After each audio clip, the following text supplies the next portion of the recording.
Study রেডের return চ্যানেলে সকলকে স্বাগত। আজ ষষ্ঠ শ্রেণীর রায় মার্টিন প্রশ্নবিচিত্রা 2025 এই বইটি থেকে পেজ নাম্বার 221-এর পরিবেশ ও বিজ্ঞান বিষয়ের দ্বিতীয় পর্যায়ক্রমিক মূল্যায়নের 11 নম্বর স্কুল অর্থাৎ হাওড়া জেলা স্কুল এবং গোড়াবাজার আইসি ইনস্টিটিউশনের প্রশ্নপত্রটি আমি তোমাদের সাথে আলোচনা করব। এর আগে 10 পর্যন্ত স্কুলের প্রশ্নপত্র আমি সমাধান করে দিয়েছি। তোমরা যারা সেই ভিডিওগুলি দেখোনি তারা অবশ্যই দেখে নিও। একের দাগে রয়েছে সঠিক উত্তরটি নির্বাচন করে লেখো। 1 গ্রানাইট পরিবর্তিত হয়ে তৈরি হয় নিস। 2 তড়িৎ প্রবাহের একক হলো অ্যাম্পিয়ার। 3 এসআইতে অভিকর্ষ বলের একক হলো নিউটন। 4 কাক হলো সর্বভুক। 5 পুঁজ প্রকৃতপক্ষে মৃত শ্বেত রক্তকণিকা। 6 তামার আকরিক হলো কপার গ্লান্স। 7 আলোর তীব্রতার একক হলো ক্যান্ডেলা। এরপর 2 এর দাগে শূন্যস্থান পূরণ করো। 1 হিমাটাইট লোহা ধাতুর আকরিক। 2 জীবাশ্ম পাললিক শিলায় দেখা যায়। 3 রক্ত জমাট বাঁধতে সাহায্য করে অনুচক্রিকা রক্তকণিকা। 4 প্রাকৃতিক গ্যাসের প্রধান উপাদান হলো মিথেন। 5 সাধারণ তুলাযন্ত্র হলো ভর মাপার যন্ত্র। 6 ডাক্তারি থার্মোমিটারকে বলে ফারেনহাইট থার্মোমিটার। 7 সিজিএস পদ্ধতিতে বলের একক হলো ডাইন। 8 ধাতুর জিনিস জোড়া দিতে রাংঝাল ব্যবহৃত হয়। 9 চাপ হলো বল বাই ক্ষেত্রফল।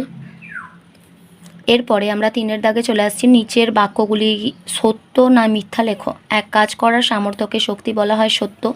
2 খাদ্য শৃঙ্খলের অপর নাম খাদ্যজাল, মিথ্যা। 3 পিউমিস পাথরে অনেক ছিদ্র দেখা যায়, সত্য। এরপর 4 এর দাগে বাম স্তম্ভ ও ডান স্তম্ভের মধ্যে মিল স্থাপন করো। 1 পৃথিবীর আকর্ষণ, এটা হবে অভিকর্ষ।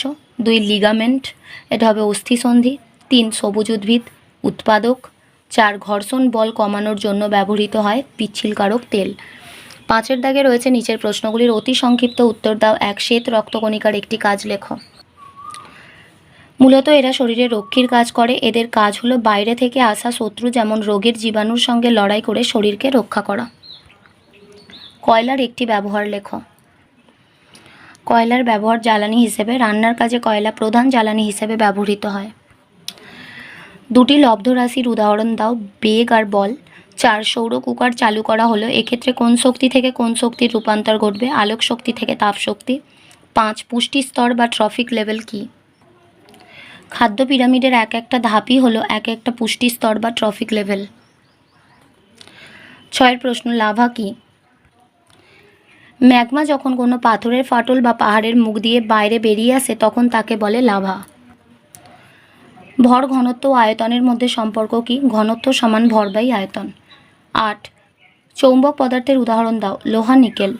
9 ট্রফিক লেভেল বলতে কি বোঝায়? খাদ্য পিরামিডের এক একটা ধাপই হলো এক একটা পুষ্টি স্তর বা ট্রফিক লেভেল। 10 ফুসফুসের ভেতরে উপস্থিত ছোট ছোট বেলুনের মতো অংশকে কি বলে? বায়ুথলি। 11 পিভট সন্ধি কোথায় দেখা যায়? পিভট সন্ধি দেখা যায় মেরুদণ্ডের প্রথম ও দ্বিতীয় কশেরুকার মাঝে। 6 দাগে যে কোনো 2টি প্রশ্নের উত্তর দাও। 1 পোড়া চুনের সঙ্গে জল মেশালে কি হবে এবং এটি কোন শক্তির রূপান্তর লেখো। পোড়া চুনে জল দিলে তাপ অনুভূত হবে, কারণ পোড়া চুন আর জলের মধ্যে রাসায়নিক বিক্রিয়া হয়, এই রাসায়নিক শক্তি তাপ শক্তিতে রূপান্তরিত হয়। 2 জলের গভীরতা চাপের ওপর নির্ভরশীল, প্রমাণ করো। নিচের পরীক্ষা ব্যবস্থাটির দ্বারা দেখানো যায় যে তরলের গভীরতা বাড়লে চাপ বাড়ে। উপকরণ: 1 মুখ খোলা একটি পাত্র, জল, মোটা পেরেক, কর্কের ছিপি, অনুভূমিক টেবিল। পরীক্ষা পদ্ধতি: 1 মুখ খোলা একটি পাত্র নিয়ে তার গায়ে ওপরে, মাঝে এবং নিচে 3টি ফুটো করা হলো। ছিদ্রগুলিকে কর্কের ছিপি দিয়ে বন্ধ করা হলো। এবার অনুভূমিক টেবিলের ওপর পাত্রটিকে রেখে জল ঢেলে ভর্তি করা হলো। এরপর 3টি ছিপিকে একসঙ্গে খুলে দেওয়া হলো। পর্যবেক্ষণ: দেখা গেল ওপরের ছিদ্র দিয়ে জল সবথেকে কম জোরে আর কম দূরে পড়ছে এবং নিচের ছিদ্র দিয়ে জল সবচেয়ে বেশি জোরে এবং বেশি দূরে গিয়ে পড়ছে। ব্যাখ্যা ও সিদ্ধান্ত: ছিদ্র দিয়ে নির্গত জলের বেগ শুধুমাত্র ওই অবস্থানে জলের চাপের ওপরই নির্ভর করে, পাত্রে থাকা জলের পরিমাণের ওপর নয়। নিচের ছিদ্রটিতে জলের গভীরতা সবচেয়ে বেশি, তাই চাপও বেশি। এ কারণেই নিচের ছিদ্র দিয়ে জল সবথেকে বেশি জোরে এবং বেশি দূরে গিয়ে পড়ে। এর থেকে প্রমাণিত হয় তরলের মধ্যে যে কোনো বিন্দুতে তরল যে চাপ দেয় তা ওই বিন্দুর গভীরতার ওপর নির্ভরশীল, অর্থাৎ তরলের গভীরতা বাড়লে চাপ বাড়ে।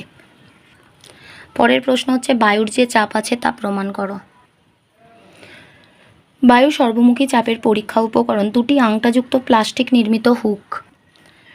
পরীক্ষা: এমন 2টি প্লাস্টিকের হুক নেওয়া হলো, যার পিছনের অংশ রবারের তৈরি এবং হুকটিকে কোনো মসৃণ তলে চেপে ধরলে আঠা বা পেরেক ছাড়াই আটকে যায়। এবার ছবির মতো করে হুক দুটির পিছন দিকে অর্থাৎ রবারের অংশ দুটি একসঙ্গে স্পর্শ করে চাপ দেওয়া হলো। এবার দুদিক থেকে হুক দুটিকে জোরে টেনে আলাদা করার চেষ্টা করা হলো। পর্যবেক্ষণ: দেখা গেল হুক দুটি খুলল না। সিদ্ধান্ত: বায়ুর চাপের জন্যই এমন হয়। হুক দুটির রাবারের অংশ একসঙ্গে স্পর্শ করে চাপ দিলে রবারের অংশ দুটি পরস্পর লেগে যায় ও তাদের মধ্যেকার বায়ু বেরিয়ে যায়, ফলে বাইরের বায়ুর চাপ চারদিক থেকে রবারের অংশ দুটির ওপর ক্রিয়া করায় হুক দুটি জোরে আটকে যায়, তাই সহজে এদের টেনে খোলা যায় না। 7 দাগে রয়েছে নিম্নলিখিত প্রশ্নগুলির অতি সংক্ষিপ্ত উত্তর দাও। 1. লিন্ডেম্যানের 10% সূত্রটি লেখো। প্রতিটি ট্রফিক লেভেলে গৃহীত শক্তির 10% ওই পুষ্টি স্তরের জীবদের দেহ গঠনের কাজে লাগে, যা পরবর্তী ট্রফিক লেভেলের জীবেরা গ্রহণ করতে পারে। তৃণভূমির খাদ্য শৃঙ্খলের বাক্সগুলি পূরণ করো। সূর্য থেকে শক্তি পাচ্ছে ঘাস, ঘাস থেকে শক্তি পাচ্ছে হরিণ, হরিণ থেকে শক্তি পাচ্ছে সিংহ। 2 দাগে মৌলিক বা প্রাথমিক রাশি কাকে বলে, দুটি উদাহরণ দাও। যে রাশিগুলি গঠন করতে অন্য কোনো রাশির প্রয়োজন হয় না, অর্থাৎ যে রাশিগুলি পরস্পর নিরপেক্ষ এবং যে রাশিগুলিকে উপযুক্তভাবে ব্যবহার করে অন্যান্য রাশিগুলিকে গঠন করা যায়, তাদের মৌলিক রাশি বা প্রাথমিক রাশি বলে। উদাহরণ: দৈর্ঘ্য, ভর, সময়, উষ্ণতা, তড়িৎ প্রবাহ, মাত্রা ইত্যাদি। 3 নম্বর বিষয় হলো পাললিক শিলা কিভাবে তৈরি হয়। সাধারণত 4টি ধাপে পাললিক শিলা সৃষ্টি হয়ে থাকে, যথা: 1. শিলার ক্ষয়। বিভিন্ন শিলা বহুদিন ধরে বিভিন্ন প্রাকৃতিক শক্তি যেমন উষ্ণতা, বৃষ্টিপাত, নদী, বায়ু, হিমবাহ প্রভৃতি দ্বারা ক্ষয়প্রাপ্ত হয়ে পলি, বালি, কাদা, নুড়ি, কাঁকড় প্রভৃতি পদার্থে পরিণত হয়। 2. বহন। এইসব পদার্থ নদী, বায়ু, হিমবাহ দ্বারা পরিবাহিত হয়ে সমুদ্র, হ্রদ বা নদীর তলদেশে জমা হয়। 3. সঞ্চয়। এভাবে লক্ষ লক্ষ বছর ধরে স্তরে স্তরে পলি, বালি প্রভৃতি সঞ্চিত হতে থাকে। 4. শিলার সৃষ্টি। কালক্রমে নিচের পলিস্তর ওপরের জলরাশি ও পলিস্তরের প্রবল চাপে এবং ভূগর্ভের তাপে জমাট বেঁধে পাললিক শিলায় পরিণত হয়, যেমন বেলেপাথর, সেল, চুনাপাথর প্রভৃতি। পেট্রোলিয়াম শোধনের সময় কী কী গ্যাসীয় জ্বালানি পাওয়া যায়? Butane, propane. 4. মানবদেহে রক্ত সংবহন পদ্ধতি রেখাচিত্রের সাহায্যে দেখাও। এই যে পদ্ধতিটা দেখতে পাচ্ছ এখানে রেখাচিত্রের মাধ্যমে এই যে পুরো রক্ত সংবহনের পথটা করে দেওয়া হয়েছে, এটা তোমাদের সম্পূর্ণরূপে যেরকম রয়েছে সেইভাবে খাতায় করে দিতে হবে। এটা ভালো করে দেখে নিও। 5 দাগে রয়েছে খাদ্য শৃঙ্খল ও খাদ্য পিরামিড কাকে বলে। যে পদ্ধতিতে সূর্য থেকে প্রাপ্ত শক্তি উৎপাদক থেকে পর্যায়ক্রমে খাদ্য খাদক সম্পর্কের মাধ্যমে বিভিন্ন প্রাণীগোষ্ঠীর মধ্যে প্রবাহিত হয়ে শক্তি প্রবাহের ধারাবাহিকতা বজায় রাখে, তাকে খাদ্য শৃঙ্খল বলে। যে কোনো খাদ্য শৃঙ্খলের অন্তর্গত উদ্ভিদ ও প্রাণীদের নিচ থেকে উপরে ক্রমিক পর্যায়ে অনুভূমিক ধাপে সাজালে যে ছক বা পিরামিড তৈরি হয়, তাকেই বলা হয় খাদ্য পিরামিড। এই পিরামিডের ভূমির দিকে জীবের সংখ্যা বেশি এবং শীর্ষের দিকে কম হয়।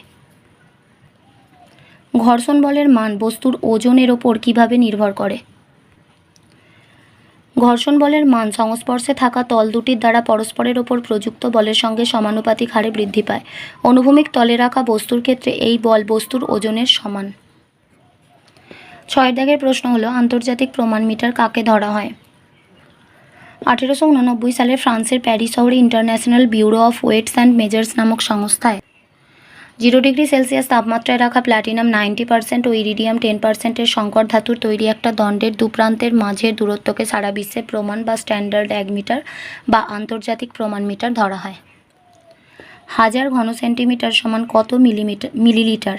1000 ঘন সেন্টিমিটার সমান হলো 1000 মিলিলিটার। আজ এ পর্যন্তই। ভিডিওটি ভালো লাগলে অবশ্যই একটা লাইক দিও, আর পড়াশোনা সংক্রান্ত এরকম আরও ভিডিও পেতে বিনামূল্যে আমাদের চ্যানেলটি সাবস্ক্রাইব করে পাশে থাকা বেল আইকনটি প্রেস করো আর বন্ধুদের সাথে শেয়ার করো। ভালো থেকো, খুব তাড়াতাড়ি ফিরে আসছি নেক্সট ভিডিওতে। Thanks for watching.